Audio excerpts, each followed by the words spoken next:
రాష్ట్రంలో చాలామంది ముందుకు వస్తున్నారు. వాళ్లకు తోచిన విధంగా వాళ్ళందరూ కూడా కాంట్రిబ్యూట్ చేయడమే కాకుండా ఈ ప్రభుత్వం సక్సెస్ కావాలి. పెయింట్ తీసుకెళ్ళండి పెయింట్ తీసుకెళ్ళండి.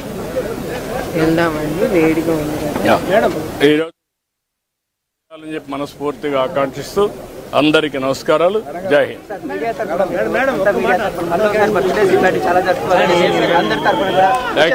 Thank you. ఓకే, అందరికీ నమస్కారాలు. ఈరోజు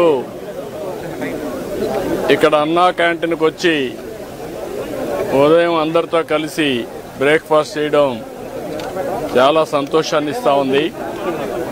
అన్నా క్యాంటీన్ పెట్టిన ముఖ్యమైన ఉద్దేశం ఎవ్వరు కూడా అన్నం లేదని బాధపడే పరిస్థితి లేకుండా ప్రతి ఒక్కరి కడుపు నింపాలి అనే ఉద్దేశంతో అన్నా క్యాంటీన్లు పెట్టాం.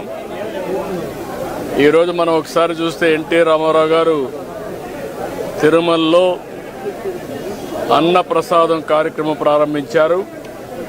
అది నిరంతరం కొనసాగుతూ ఉంది. అదే స్ఫూర్తితో అన్నా క్యాంటీన్ పెట్టాం. అన్నా క్యాంటీన్ కూడా ఒక పద్ధతి ప్రకారం ఉండాలని ఈరోజు ఇక్కడ అన్నా క్యాంటీన్ మీరు చూశారు.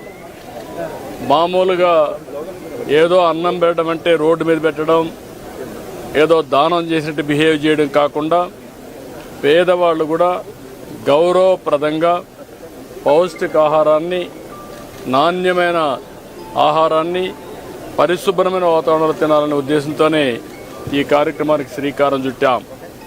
ఇది ఒక ఉదాహరణ. ఇక్కడ మీరు చూస్తే క్లీనినెస్ ఉంది, సెపరేట్ క్యాంపస్ ఉంది, కాంపౌండ్ వాల్ ఉంది. వచ్చిన వాళ్ళు ఎవరైనా సరే ఇక్కడ ఆ సమయంలో వస్తే మార్నింగ్ కానీ, మధ్యాహ్నం కానీ, రాత్రి కానీ 3 పూట్ల ఇక్కడ భోంచేసే పరిస్థితి వస్తుంది. 5 రూపాయలకే భోంచేస్తున్నారు. చాలామంది అనేక పనుల కోసం బయట వస్తారు. ఒక ఆటో డ్రైవర్ కావచ్చు, ఒక ముఠా కార్మికుడు కావచ్చు, లేకుంటే రోడ్లు క్లీన్ చేసే కార్మికులు కావచ్చు, లేకుంటే ప్రజలు కావచ్చు. ఇలాంటి వాళ్ళు చాలామంది ఉంటారు. ఎక్కడన్నా భోజనానికి పోవాలంటే 100 రూపాయలు మినిమం ఒక పూటకు డబ్బులు పే చేసే పరిస్థితి వస్తుంది. అక్కడ కూడా పౌష్టికాహారం దొరికే పరిస్థితి లేదు. ఇవన్నీ పరిష్కారం కోసం పెట్టాం. ఈరోజు ఇక్కడ ఏదైతే ఈ ఫౌండేషన్ ఉందో, మన అన్నా క్యాంటీన్ ఇస్కాన్ ఫౌండేషన్ చాలా మంచి వర్క్ చేస్తున్నారు. అది కూడా సెంట్రలైజ్డ్ కిచెన్ పెట్టి, అది కూడా చాలా పౌష్టికాహారం కానీ వెరైటీస్ కూడా పెంచి రుచికరమైన నాణ్యమైన ఫుడ్ పెట్టే పరిస్థితికి వచ్చారు. ఈరోజు రాష్ట్రంలో 269 అన్నా క్యాంటీన్లు పనిచేస్తున్నాయి. మొన్నే 62 ఓపెన్ చేశాం. ఇంకొక 5 కూడా తొందరలోనే ప్రారంభమవుతాయి. 275 క్యాంటీన్ని ప్రారంభిస్తున్నాం. ఈరోజు దీనికోసం నేను ఒకటే మా ఫ్యామిలీ, అందులో భువనేశ్వర్ గారిని మనస్ఫూర్తిగా అభినందిస్తున్నాను. ఈరోజు నా పుట్టినరోజు సందర్భంగా 76 లక్షల రూపాయలు రాష్ట్రం మొత్తం అన్ని అన్నా క్యాంటీన్లో ఫ్రీగా 3 పూట్ల భోజనం పెట్టడానికి ముందుకు వచ్చారు. ఒక స్ఫూర్తిదాయకంగా నిలిచారు. ఈరోజు నేను ఒకటే ప్రజలందరికీ విజ్ఞప్తి చేస్తున్నా, ఇది ఒక స్ఫూర్తిదాయకమైన కార్యక్రమం. అన్నదానం అన్నింటికంటే మహాపవిత్రమైనది. అలాంటిది మనందరం కూడా గుర్తుపెట్టుకోవాల్సింది, మీరు ఒక పూట కానీ, లేకపోతే ఒక క్యాంటీన్లో కానీ, ఒక రోజు కానీ, మీకు శక్తి ఉంటే మొత్తం కానీ, మీకు తోచిన విధంగా అన్నదాన కార్యక్రమంలో మీరు భాగస్వాములు కావాలని పిలిపిస్తున్నా. ఇది ఒక స్ఫూర్తికి ఒక ప్లాట్ఫామ్. ఇది ఏదో నేను ఎవరిని బలవంతం చేయడం లేదు. వాళ్ళందరినీ కోరుతున్నాను, మనందరం కలిసి ఒక స్ఫూర్తి ప్రదాతలుగా తయారు కావాలి. ఈ రాష్ట్రంలో ఏ వ్యక్తి ఆకలితో బాధపడుతున్నాడు అనే పరిస్థితి రాకూడదు. ఆంధ్రప్రదేశ్ అన్నపూర్ణ, ఒకప్పుడు దేశానికే అన్నం పెట్టిన రాష్ట్రం.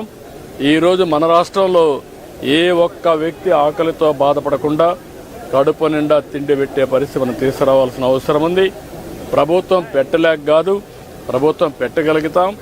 దానికంటే ముఖ్యంగా ఒక స్ఫూర్తికి ఇది ఒక ప్లాట్ఫామ్గా తీసుకుని మీరందరూ భాగస్వాములు కావాల్సిన అవసరం ఉంది. ఇది ప్రజా ఉద్యమంగా ముందుకు పోవాలి. నేను అందుకే P4 తీసుకొచ్చాను. P4 కూడా ప్రభుత్వం, ప్రైవేట్, పబ్లిక్ భాగస్వామ్యం. అందులో అన్నా క్యాంటీన్ కూడా ఒకటి.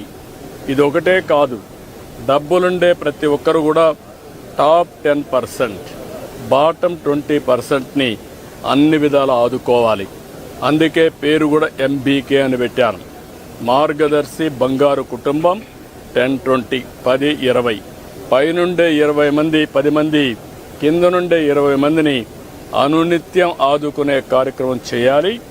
అది కూడా ఒక పూట ఏదో ఇచ్చేయడం కాదు.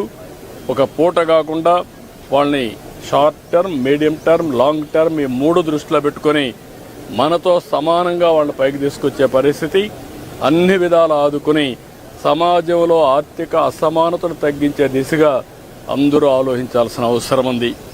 అదే నిజమైన ప్రజాస్వామ్యం, అదే సమాజానికి స్ఫూర్తి. అలాంటి కార్యక్రమంలో భాగంగానే ఈరోజు ఇక్కడికి వచ్చినప్పుడు నాకు చాలా సంతోషం కలిగింది. చాలామందితో ఇంటరాక్ట్ అయ్యాను. వాళ్ళ ఆనందం చూస్తే నాకు చాలా తృప్తినిచ్చింది. ఈ కార్యక్రమానికి సహకరించిన భువనేశ్వర్ గారిని మనస్ఫూర్తిగా అభినందిస్తూ, కుటుంబాన్ని మనస్ఫూర్తిగా అభినందిస్తూ మరొకసారి రాష్ట్రంలో అందరికీ విజ్ఞప్తి చేస్తున్నా, ఆంధ్రప్రదేశ్ అనే మాట అన్నపూర్ణ.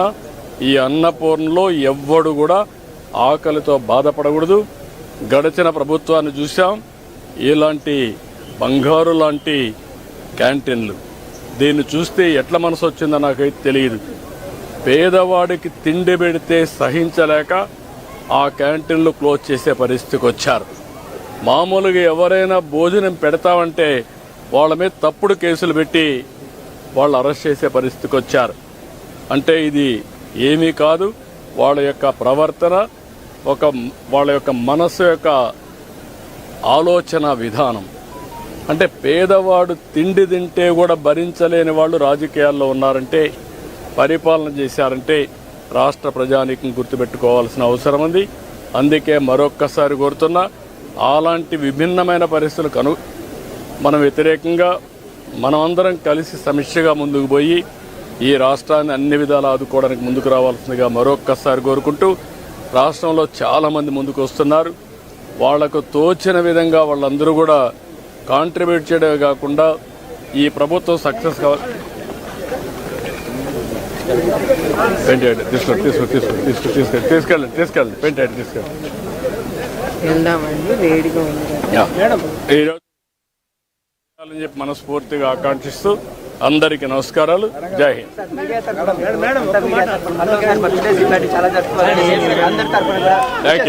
Thank you.